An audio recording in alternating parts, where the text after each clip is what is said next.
Facebook has announced that the company will be putting warning labels on all newsworthy posts from politicians that break its rules. The reversal of policy comes as more brands pledge to stop advertising on the social network until it does more to curb hate speech and harmful content. Under its new policies, Facebook will ban ads that claim people from a specific race, ethnicity, nationality, caste, gender, sexual orientation, or immigration origin are a threat to the physical safety or health of anyone else. Facebook had previously refused to take action against US President Donald Trump posts, saying that people deserve to hear unfiltered statements from political leaders.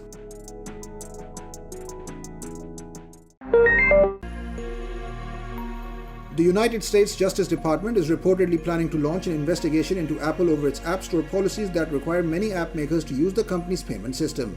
Government lawyers have been meeting with developers for the last several months, and according to US news website Politico, they met with them last week to ask questions about Apple's subscription rules. Developers say Apple unfairly ties access to its App Store within its app payment system, which takes a 30% cut of most transactions. Bloomberg reported that at least one developer was asked if Apple lowering its 30% cut would solve its concerns, but the person said that the problem is less the commission and more that Apple doesn't allow an alternate payment system. The US investigation into Apple's App Store practices is described as serious, but the inquiry is ongoing and no decisions have been made.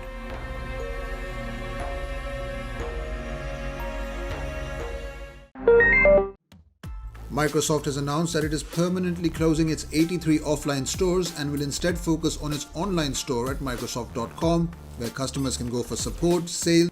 Only 4 locations in London, New York, Sydney, and Washington will still be operational, but will be converted into Microsoft Experience Centers to showcase technology. The company said that the retail team members will continue to serve customers from the Microsoft corporate facilities or remotely. Microsoft said closing the stores will cost about $450 million in taxes, but calls it a smart and strategic decision.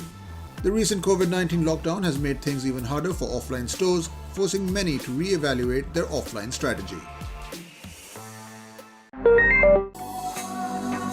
Flipkart has said that it has enabled more than 90% of its sellers to resume business on the platform since April. The Walmart-owned e-commerce major added that it has seen 125% rise in new sellers signing up on the platform in comparison to its existing seller base in the April-June period.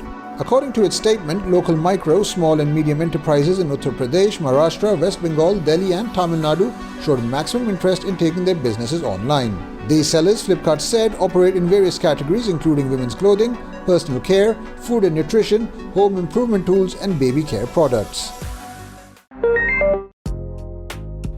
Samsung has announced the global launch of its new generation of high-spec curved gaming monitor, the Odyssey G9. It comes with a 49-inch curved QLED display with an ultra-wide aspect ratio and dual QHD resolution. It features an industry-first 1000R curvature, a rapid 1 millisecond response time with a 240Hz refresh rate, support for HDR10+, and AMD FreeSync2 as well as Nvidia G-Sync compatibility for tear-free gaming. At the rear, the Odyssey G9 has an infinity core lighting area which allows users to choose between 52 different colors and 5 lighting effects via the included software. Other features include picture-in-picture mode, game mode, eye saver mode, virtual aim point, and more.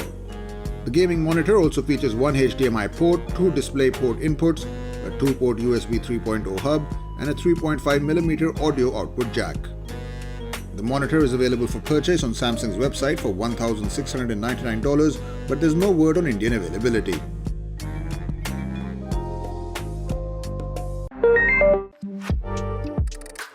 Samsung seems to be coming up with a new S upgrade of its popular mid-range smartphone, the Galaxy A51. The Galaxy A51s 5G has been listed on benchmarking website Geekbench with Qualcomm Snapdragon 765G chipset paired with 6GB RAM. It will boot Android 10 out of the box and has a Geekbench score of 622 points in the single-core test and 1,928 points in the multi-core test. The Wi-Fi Alliance and NFC certification, on the other hand, is confirmed that the A51s will feature dual-band Wi-Fi and NFC connectivity. The Galaxy A51s will most likely have the same core specs as its predecessor, which comes with a 6.5-inch FHD plus Super AMOLED Infinity O display and an Exynos 9611 processor.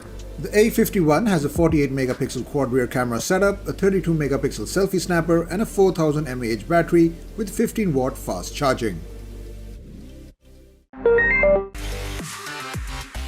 Sony has announced that The Last of Us Part 2 sold more than 4 million copies in its first 3 days until June 21st. This makes Naughty Dog's post-apocalyptic zombie sequel the fastest-selling first-party PlayStation 4 exclusive to date, beating the likes of God of War and Marvel's Spider-Man.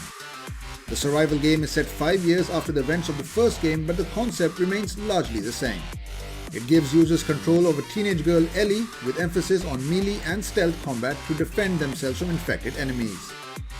The PlayStation blog says that The Last of Us Part 2 is a character-driven story focusing on flawed individuals and the difficult choices they make.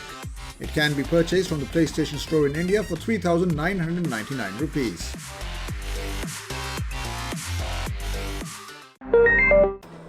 Google has responded to the viral trend #GPay banned by RBI, clarifying that Google Pay is not banned in India. The trend stemmed from a forwarded WhatsApp message circulating on social media that incorrectly quoted an RBI submission to the Delhi High Court earlier this week.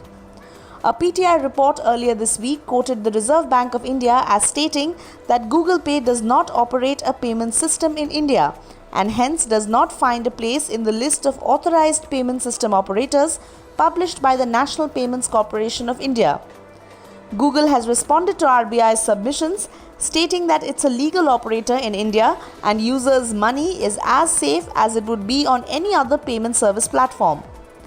Google said Google Pay operates completely within the law, working as a technology service provider to partner with banks and allow payments via UPI. UPI apps in the country are categorized as third-party apps and are not required to be in the list of payment system operators.